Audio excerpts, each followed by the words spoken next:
Ketua DPP PDI Perjuangan sekaligus bagian dari tim hukum Hasto Kristianto, dengan suara lantang menuding Komisi Pemberantasan Korupsi sebagai alat politik yang dirancang untuk melumpuhkan PDI Perjuangan.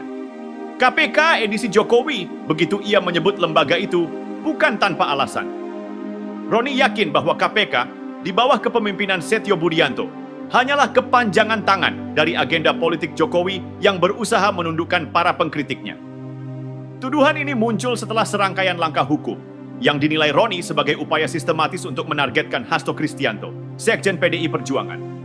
Penyitaan properti pribadi, penggeledahan kediaman, hingga pentersangkaan Hasto diklaim sebagai bagian dari operasi politik, bukan penegakan hukum yang murni. Lebih jauh lagi, Roni menuding bahwa penahanan Hasto dirancang untuk terjadi sebelum Kongres Partai, sebuah momen krusial di mana PDI Perjuangan menentukan arah dan strategi politiknya ke depan. Namun, apakah tuduhan ini berdasar? Bagi para pendukungnya, narasi Roni terlihat sebagai pembelaan berani terhadap partai yang merasa menjadi korban. Namun bagi pihak lain, ini tidak lebih dari upaya menyelamatkan muka di tengah badai hukum. Bukankah tindakan KPK, apapun motifnya, masih berlandaskan aturan hukum yang jelas? Jika benar ada penyimpangan hukum, mengapa Roni dan tim hukumnya tidak memberikan bukti yang kuat untuk mendukung klaim ini di hadapan publik? Pernyataan Roni bahwa KPK adalah edisi Jokowi menambah lapisan drama. Ia menyoroti proses seleksi pimpinan KPK yang dilakukan menjelang akhir masa jabatan Presiden Jokowi sebagai sinyal bahwa lembaga tersebut kini menjadi alat kekuasaan. Ia bahkan menyebut bahwa seleksi itu seharusnya ditunda hingga pemerintahan Prabowo Subianto dimulai. Sebuah usulan yang di mata sebagian orang lebih menyerupai keinginan untuk memastikan pimpinan KPK yang lebih ramah terhadap PDIP. Namun ini juga menghadirkan paradoks yang menarik. Bukankah selama 2 periode kekuasaan Jokowi, PDI Perjuangan adalah partai penguasa?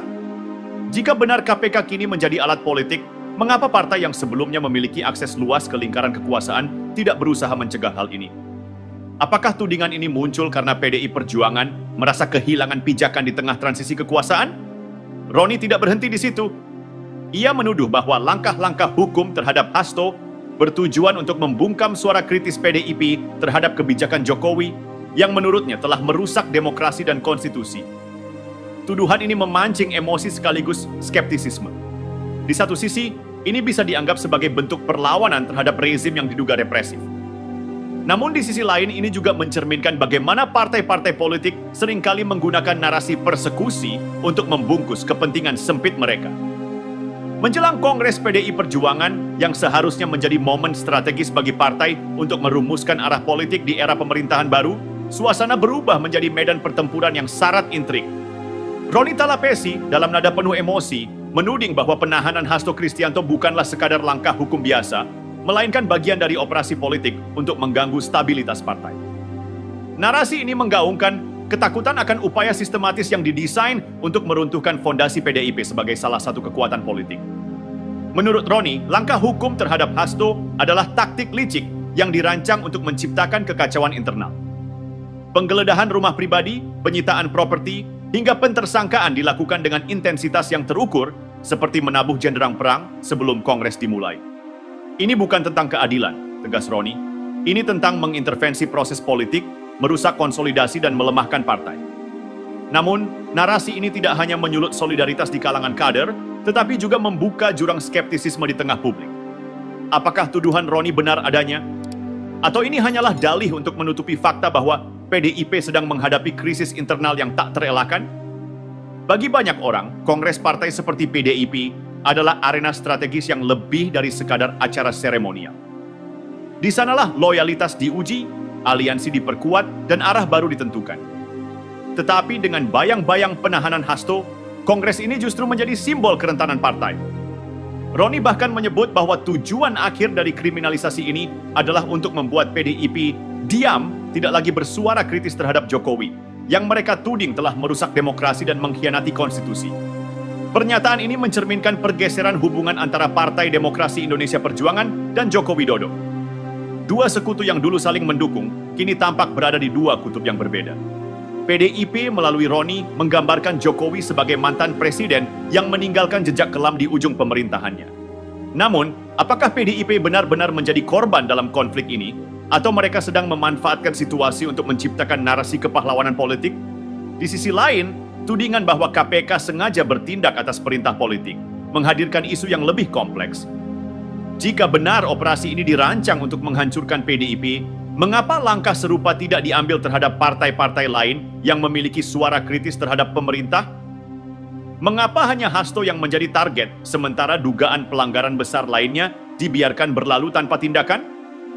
Ketidakkonsistenan ini menjadi senjata bagi Roni untuk menggugat kredibilitas KPK, tetapi juga meninggalkan pertanyaan tajam tentang posisi PDIP dalam drama politik ini.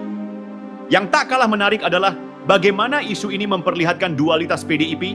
Di satu sisi, mereka mengklaim sebagai korban dari rezim yang represif. Di sisi lain, mereka adalah bagian dari kekuasaan yang selama bertahun-tahun mendominasi panggung politik. Apakah mungkin partai sebesar PDIP dengan jaringan yang begitu luas benar-benar tak berdaya menghadapi serangan semacam ini? Ataukah ini sekadar narasi yang dirancang untuk membangun simpati publik dan menjaga loyalitas kader? Kongres yang seharusnya menjadi momentum konsolidasi kini berubah menjadi ajang pembuktian. Bagi PDIP, ini bukan hanya soal mempertahankan kekuasaan, tetapi juga soal mengukuhkan narasi mereka sebagai korban yang melawan arus. Namun, di tengah tudingan dan pembelaan yang saling bertubrukan, satu hal menjadi jelas. Politik Indonesia telah memasuki babak baru, di mana hukum dan kekuasaan menjadi medan tempur yang semakin tak terpisahkan. Roni Talapesi tidak berhenti pada tudingan bahwa penahanan Hasto Kristianto adalah langkah politik untuk melemahkan PDI Perjuangan. Ia melangkah lebih jauh, mengungkapkan apa yang ia sebut sebagai kemunafikan KPK edisi Jokowi. Menurut Roni, lembaga ini dengan sengaja mengabaikan berbagai laporan besar tentang dugaan pelanggaran hukum yang melibatkan lingkaran terdekat Jokowi seperti pencucian uang, penyelundupan nikel mentah, hingga skandal izin tambang yang diduga terkait dengan Bobi Nasution dan keluarga Jokowi lainnya. Dengan nada penuh amarah, Roni menyebut bahwa KPK seolah bekerja hanya untuk satu tujuan: membungkam suara-suara kritis terhadap pemerintahan Jokowi. Tuduhan ini menggambarkan lembaga yang alih-alih menjadi garda terdepan pemberantasan korupsi, berubah menjadi alat politik yang selektif dan partisan. Kenapa laporan masyarakat sipil yang jelas-jelas disertai bukti kuat tidak pernah ditindaklanjuti? Tanya Roni. Retorikanya seperti membidik langsung ke inti krisis kepercayaan terhadap institusi hukum di Indonesia. Namun di balik klaim ini muncul pertanyaan besar. Apakah tuduhan Roni dapat diverifikasi atau hanya sebatas narasi defensif untuk melindungi partai yang sedang terpojok? Jika laporan-laporan itu memang ada, mengapa tidak disampaikan secara terbuka kepada publik? Bukankah ini justru memberikan peluang untuk membuktikan bahwa KPK benar-benar selektif dalam menjalankan tugasnya? Pada sisi lain, tudingan bahwa Hasto dijadikan sasaran kriminalisasi menambah lapisan ironi yang sulit diabaikan. Selama 2 periode pemerintahan Jokowi, PDI Perjuangan adalah partai yang paling dekat dengan pusat kekuasaan. Jika KPK benar-benar menjadi alat politik, bagaimana mungkin PDIP tidak memiliki pengaruh untuk mencegahnya? Ataukah ini adalah bukti bahwa PDI Perjuangan kini sedang kehilangan kendali atas lembaga-lembaga negara yang sebelumnya mereka dukung penuh? Lebih jauh, narasi yang dibangun Roni juga membawa PDIP ke dalam posisi yang dilematis. Di satu sisi mereka berusaha menunjukkan diri sebagai korban dari kekuasaan yang otoriter. Di sisi lain, publik tidak bisa melupakan bahwa PDIP adalah bagian dari mesin kekuasaan yang sama. Tuduhan tentang operasi politik ini justru memperkuat kesan bahwa konflik ini tidak hanya soal hukum, tetapi juga perebutan pengaruh di antara elit politik. Ketika Roni menyebut bahwa KPK adalah KPK edisi Jokowi, ia juga menyentuh isu yang lebih mendasar. Tentang bagaimana transisi kekuasaan di Indonesia seringkali diwarnai oleh perseteruan politik yang menempatkan lembaga hukum di tengah pertarungan. Pemilihan pimpinan KPK di ujung masa jabatan Jokowi, menurut Roni, adalah langkah strategis untuk memastikan lembaga itu tetap berada dalam kendali tertentu. Tetapi bukankah ini juga mencerminkan kelemahan sistemik yang memungkinkan lembaga hukum dipengaruhi oleh dinamika politik? Pada akhirnya, ini adalah refleksi dari betapa rapuhnya institusi hukum di Indonesia ketika diletakkan di tengah pusaran konflik kekuasaan.